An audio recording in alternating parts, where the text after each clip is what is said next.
Good afternoon, everyone. Hi, I'm Zoe, and welcome to Pocket Potions at Cardiff Science Festival. The aim of today's session is to show you some really easy, fun science experiments that you can do at home with your children. So we've got 4 experiments that I'm going to take you through today. We are going to make a forever bunch of flowers. We are going to use binary code to write a secret message. We're going to make some silly putty, and to finish off with, we are going to make a marshmallow catapult. So I have 2 very excited helpers with me today, Tobias and Addison. Addison is 5 and Tobias is 8, about to turn 9. I've trialled all of these experiments with Addison. She is my Pocket Potions go-to tester. Some of these experiments, so the silly putty, the catapult and the flowers, have been trialled with 3-year-olds, but I would say 5 and upwards is possibly best. All of the equipment that you need for today is very, very easy to get a hold of, and the majority of it I imagine you may already have at home. So there's no time like the present. Let's get started. So for this experiment, you are going to need some felt tip pens, some coffee filter papers, some pipe cleaners, some paper clips, some cold water, a plate and a teaspoon. Alright, so the next thing we're going to do is that we are going to make a forever bunch of flowers. Okay, so these will last forever and ever and ever. And we're going to start with some filter paper, some coffee filter paper, and we need to start by colouring them in. Think we can decorate them? Well, we've got some felt tip pens. Felt tip pens work a lot better than crayons or pencils, so help yourselves. Just need to make sure you've got one there. You're going to colour them in for me, so leave some spaces on there. You can colour in whatever colour you want. I would just leave some space on there. And even for more colours than one. You can use more colours than one, you can use as many as you want. So you start colouring in. Decorate them with your name, however you want to do this. It's completely up to you. So this is working on the basis of chromatography. Chromatography means colour, which is why we've got all these different colours here. Alright? Now what we're going to do is that we're going to put these coffee filter papers in water, and the colours are going to separate out, so they're going to spread. So wherever you put these colours, that's not where they're going to stay.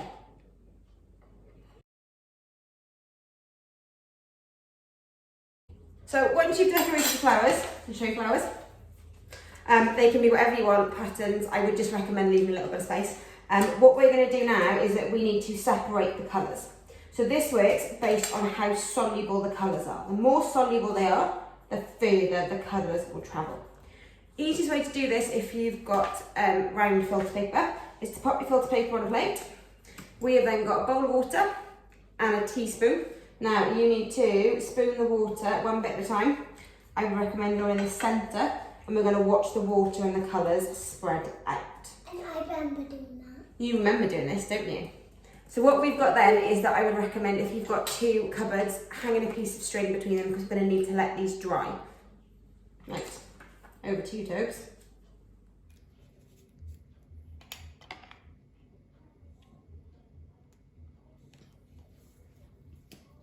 You can see the colours are starting to separate out. It's best to just leave this and let the colours do what they need to do. So the more soluble the colour, the further they will travel. Okay, so once your filter paper is decorated and you've separated up the colours, you can just hang it up to dry naturally. Or if you really want to speed it up, we can use a hairdryer. Go on then. Push a button. So once your flowers are dry, we've got some very cool flowers, haven't we? Adults, this is where you're going to need to take over. So you're going to take a pair of scissors, and then in the centre, you just need to cut a tiny little slit. You can then take a pipe cleaner. If you pop it through the slit, and if you give the flowers a quick pinch, you've got your flower on a stem. Yeah. We can then pop it in a vase. And then I know how to make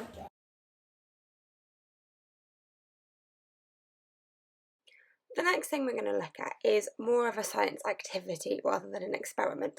I like to call it secret code. We're going to be using binary code that a computer uses in two ways. The first thing we're going to look at is how to make a binary code bracelet or a keyring. Second thing we're going to look at is how to write a secret message using binary code. So for making a binary code bracelet or a keyring, you'll need pony beads of 2 different colours, completely your choice, some elastic or some string, and then binary code, which you can find on the internet. For the second part of this then, what you'll need is very simply a pen and a piece of paper, and you'll need your binary code again that we use for the first bit. Okay, so we are about to make binary code keyrings. So binary code, this is how computers work, kids. Okay, so when computers, when they receive instructions, they don't understand words, do they? Computers, they don't understand words. So what they do is that they use something called binary code. Now, each letter has got a certain number of zeros and ones. So 0 means that the electricity is off, and 1 means the electricity is on. So what we're going to do is that we're going to use binary code, and we're going to make a bracelet of a secret word. So first thing you need to do, can you think of a word for me? You think of a word, Tobes? Race. What do you want to do? Race. Race. You want to do race. Do you know how to spell it? R-A-C-E. E. Right, so you're going to do race. Abby, what are you going to do? I think I might do football. You want to do football, okay. Right, so I've written the words down to help us so we remember. Now, first thing we need to do is we've got 2 beads of different colours. One of your beads needs to represent a 0 and one of your words needs to represent a 1. So which colour are you going to pick? Black for 0. Black for 0, and you're going to do green for 1. What are you going to do, Azzy? I'm going to do this one for 0, this one for 1. Oh, now I get it. So red for 0 and yellow for 1. Yeah. Happy? Do we have to do every single 0? Yeah, so there's 4 zeros. You're going to put how many black beads? 4. There's 4, and then there's a 1, so you're going to do 1 green one. Does that make sense? Yeah. Brilliant. Okay, shall we cut some string and then start making? Yeah. Brilliant.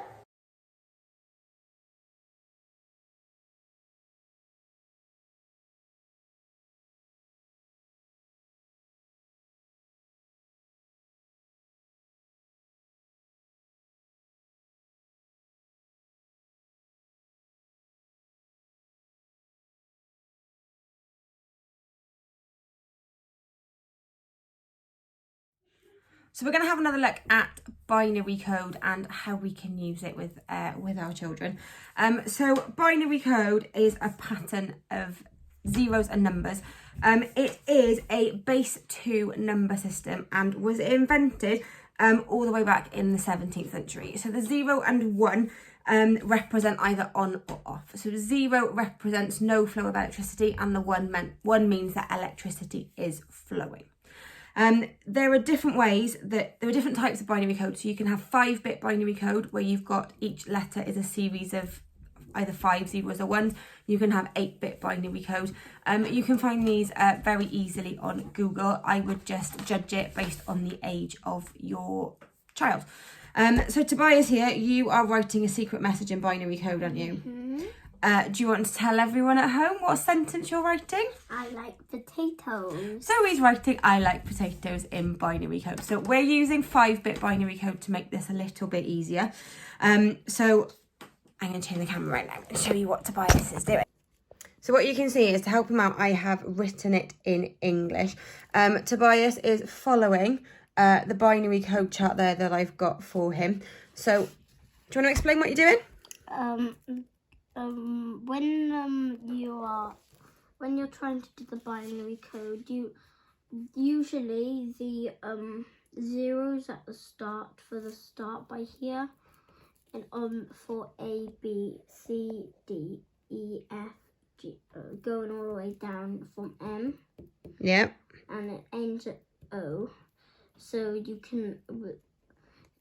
you already know from O you can just put a 0 on the start, because and then you can just look.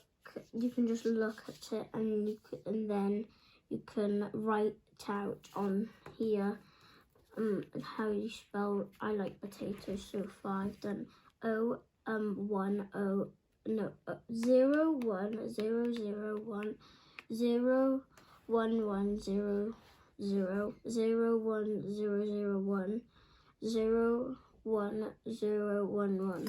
And how far have you got there with your binary code? So what at the minute does that say? I lick. So you've only got as far as the K in like. Okay, I will leave you get on with this then.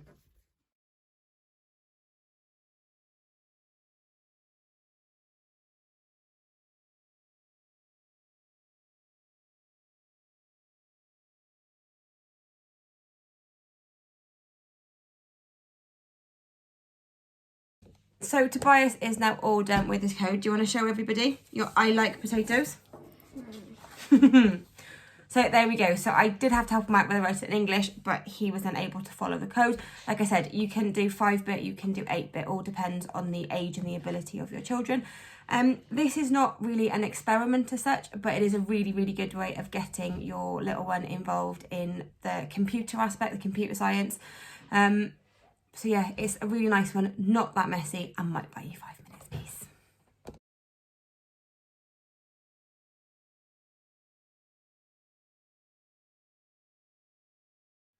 So the next experiment that we are going to do is that we are going to make silly putty, aren't we? Yeah.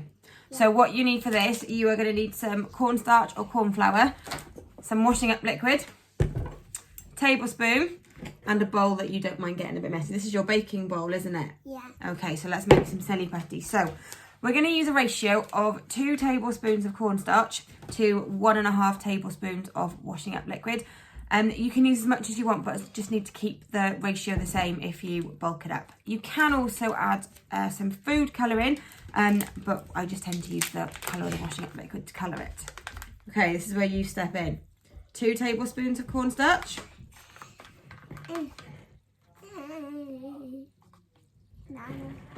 1. Oh, that wasn't quite a full one. Do you want to put a little bit more in? Perfect. Okay, so that's our cornstarch. I'll put that to the side. So now, do you want me to measure this out and you pour it in? So we need 1.5 tablespoons of washing up liquid. It's 1.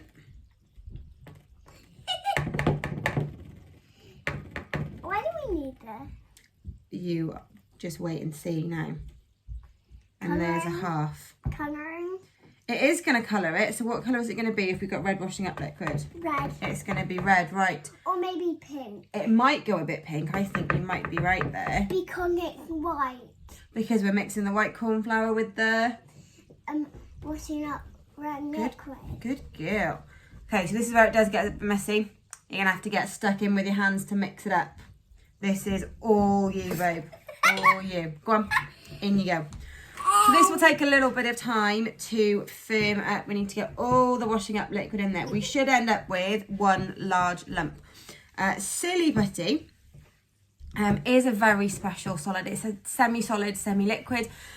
Depends on how you want to, which way around you want to phrase it. So silly putty, when you need it, will firm up. If you leave it, it will start to melt like a liquid. So our silly putty's starting to form. This is still a little bit dry. So if it is a little bit dry, you can just add a touch more washing up liquid. If it is a bit too wet, just add more corn flour. Okay, shall we give it a go? You are. So if you start to firm it up into a ball, look how much we got in here. So if we start to firm it up. Oh, why is it lumpy? Into a ball, it will, because we've not quite got enough washing up liquid. A little bit more. I like it. You like this? So this is a very, very special type of solid. Normally, if I've got a solid, will it melt? If I've got a solid, does your bowl change shape? Does this bowl change shape? No, so watch, right, so this is our silly putty. So if I need it, it'll firm up. What will happen, well, I'll leave that there, I'll make that up now. So what will happen The silly putty then, it's soft and it's squidgy and it'll start to melt. So let's get the rest of this up. Is it all over your hands? Oh, yeah. Yeah, it's fine. So it will get all over their hands. Just need a little bit of warm water to wash it off like they'd wash their hands normally.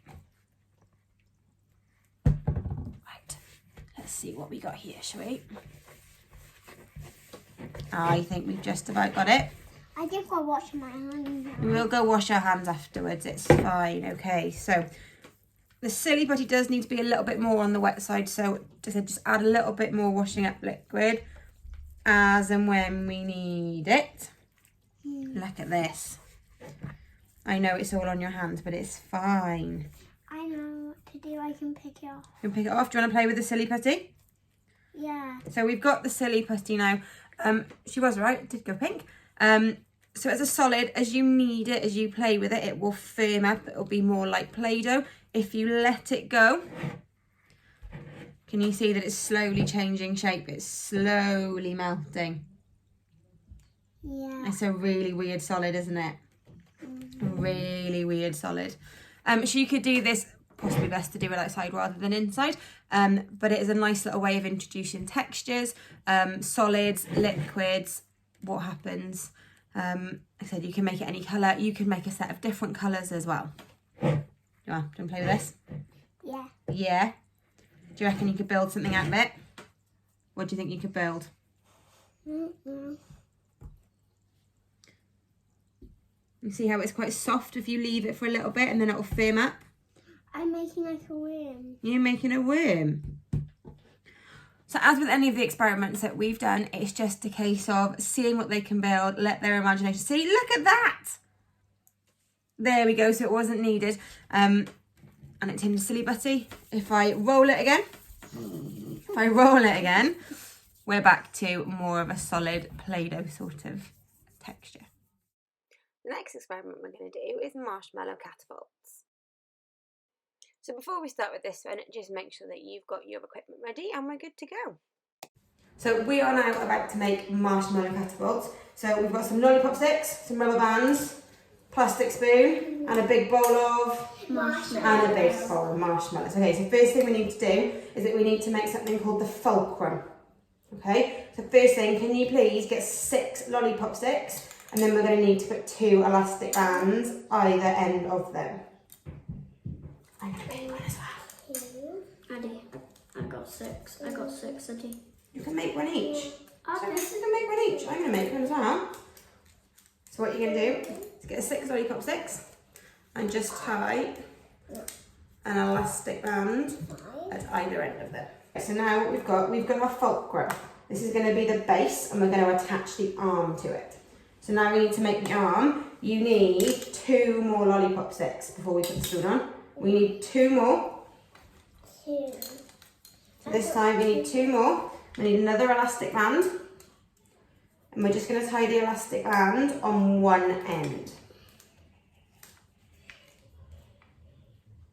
So just like that. Right, we've got our arms. So we've got our fulcrum, which is our 6. And then we've got our arm, which is the 2. Now, at the minute, we haven't really got a catapult, have we? No. So what we need to do, we're going to open up the 2 sticks. We're going to open up our arm. And we're going to slide the fulcrum in between the 2 lollipop sticks. So what we're going to do is that we're going to attach our spoon to the top one. So if we open it up, slide that down. Need to put it in the centre.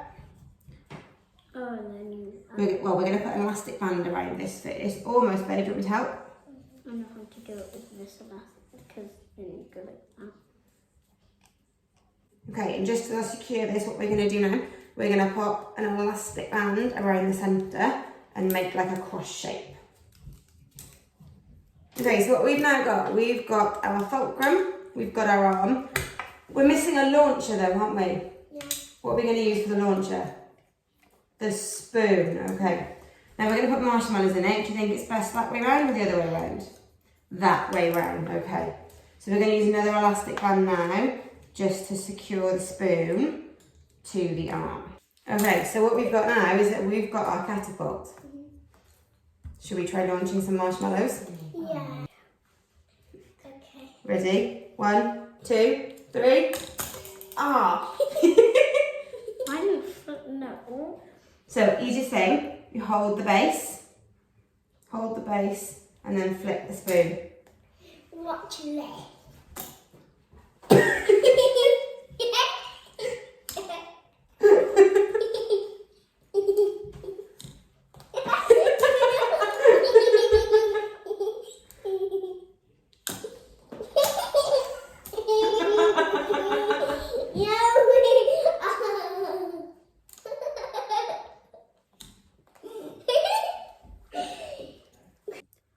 So the kids were getting a bit excited with the marshmallow catapults, and what I really want to do is explain to you the science behind this very, very simple piece of equipment. So catapults work because we can transfer energy from one object to another. So as we're getting ready to launch our catapults, we pull down on the arm. What we're doing is we're transferring energy from ourselves to the catapult, and it's being stored as potential energy. Then when we let go, it's released into kinetic energy. Now if I pop some marshmallows on, we'll do the same again. So press the arm down, we'll store the potential energy, release the arm, they fly off. That's because the marshmallows have gained kinetic energy from the stored potential energy that we put into it. Now if you wanted to take this further, you can see how far you can actually get the marshmallows to fly. Now you could alter the position of the spoon in terms of where it is on the arm. You could also alter the size of the fulcrum there. So just see how far your little ones can take it. You know, they can really sort of develop their inquisitive skills, their investigation. They can explore as much as you possibly can. Thank you so much for joining me here at Cardiff Science Festival today. I hope you've had fun, and I hope that you have found some simple and sort of really easy and exciting ways to help get your children into science. Thank you very much again. If you'd like to find out more about what I do, you can find me on Instagram and Facebook. Just to search up Pocket Potions. Thanks.